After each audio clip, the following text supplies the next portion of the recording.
ですかこれは。微妙ですねこれね。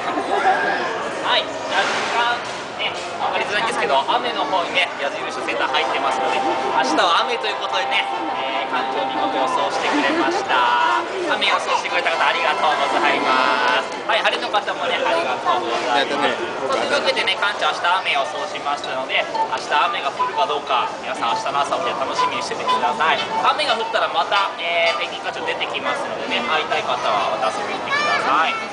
さあ今日はですね、せっかく皆様にね参加していただきましたので、皆様にね館長からプレゼントがあります。はい、お姉さん持ってます、私も持ってます。このうちのね、シールをですね参加してくれた方にねプレゼントしたいと思いますのでね、欲しい方は後でね私とお